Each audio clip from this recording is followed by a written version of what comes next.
Trouver la bonne personne pour partager sa vie est l'une des décisions les plus importantes que l'on puisse prendre. Dans cette vidéo, nous allons explorer les critères essentiels pour choisir une femme avec qui construire un avenir solide et harmonieux. De la compatibilité émotionnelle aux valeurs partagées, voyons ensemble ce qui importe vraiment. Charm your heart, partager des valeurs communes. Les valeurs sont le socle de toute relation durable. Elles influencent la manière de gérer les défis, d'élever des enfants et de prendre des décisions importantes. Choisir une partenaire qui partage tes valeurs t'assure un alignement profond, réduisant les conflits sur des sujets fondamentaux comme la famille, le travail et les responsabilités. Sans valeurs communes, des désaccords sur ces éléments de base peuvent survenir et éroder la relation. 2.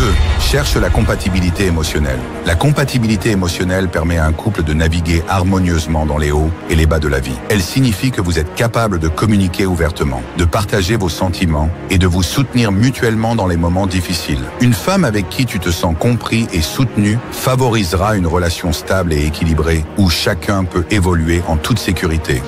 3. Choisis quelqu'un avec qui tu peux grandir. Une bonne relation repose sur la croissance mutuelle. La femme que tu choisis doit être une source d'inspiration, quelqu'un qui t'encourage à devenir une meilleure version de toi-même, tout en se développant elle aussi. Cette volonté de grandir ensemble crée une dynamique positive et renforce le couple, surtout lorsque vous affrontez des défis ou réalisez des projets communs. 4.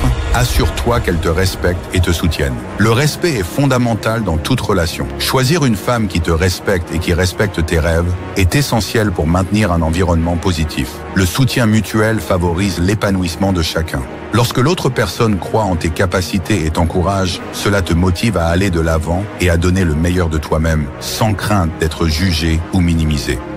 14. Considère sa capacité à gérer les conflits de manière constructive.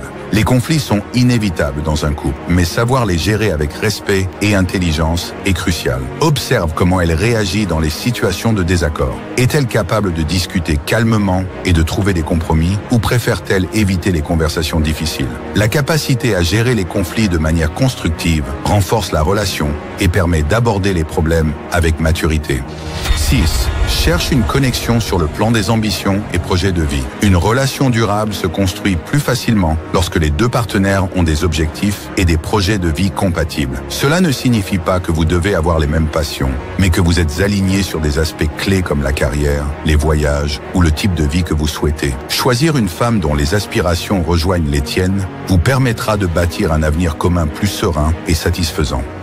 Choisir sa partenaire de vie demande une réflexion sérieuse. Les valeurs communes, la compatibilité émotionnelle et le respect mutuel sont essentiels pour bâtir une relation solide et durable. Prenez le temps d'analyser ces critères pour vous assurer que vous êtes avec quelqu'un qui vous aidera à grandir et qui partage vos aspirations. Commentez ci-dessous ce que vous recherchez le plus chez une partenaire et abonnez-vous pour plus de conseils relationnels. Dans les relations, il est courant de voir les hommes faire des efforts pour prouver leurs valeurs, inviter à des rendez-vous, offrir des cadeaux et montrer leur engagement. Souvent, la femme n'a qu'à dire oui sans prouver de manière équivalente son attachement ou son investissement. Dans cette vidéo, nous allons explorer pourquoi il est important que les deux partenaires s'investissent dans une relation et pourquoi une femme doit aussi prouver sa valeur. Une relation saine repose sur un équilibre où chacun fait des efforts pour nourrir et renforcer le lien. 1. Les hommes investissent souvent massivement pour impressionner. Traditionnellement, les hommes prennent l'initiative dans les relations en invitant à des dates ou en offrant des cadeaux pour montrer leur intérêt. Cet investissement est souvent perçu comme un moyen de prouver leur valeur et leur engagement. Sénèque, philosophe stoïcien, nous rappelle « Ce n'est pas la richesse extérieure qui fait la valeur d'un homme, mais sa vertu ». Cela signifie que l'effort matériel ne devrait pas être la seule preuve d'une relation de valeur. En réalité, cette dynamique peut créer un déséquilibre où l'homme se sent obligé de toujours prouver son engagement, tandis que la femme n'a qu'à accepter passivement ses gestes.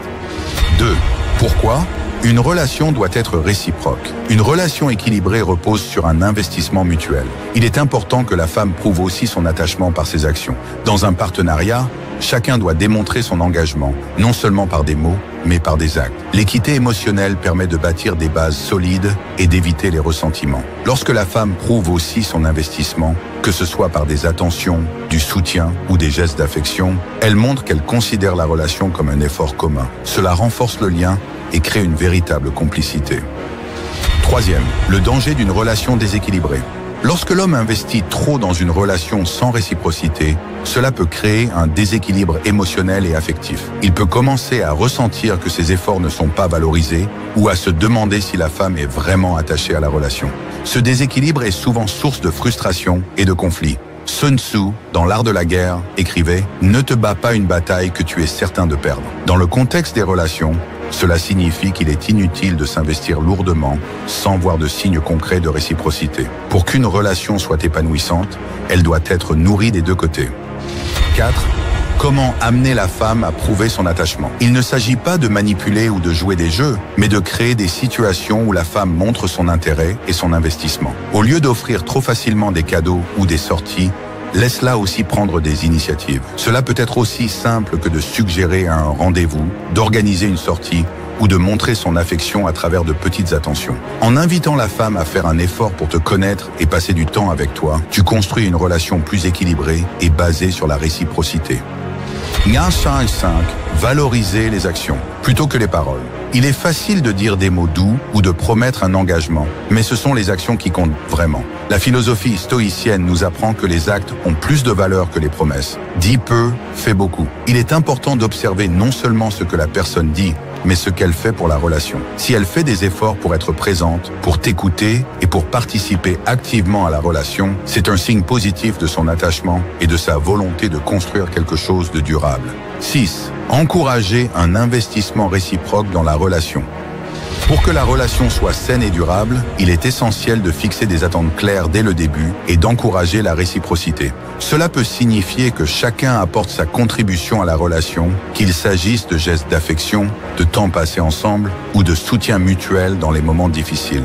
Une relation équilibrée se base sur le respect et l'admiration mutuelle, où chaque partenaire montre son investissement sans que l'un des deux se sente obligé de toujours prouver sa valeur.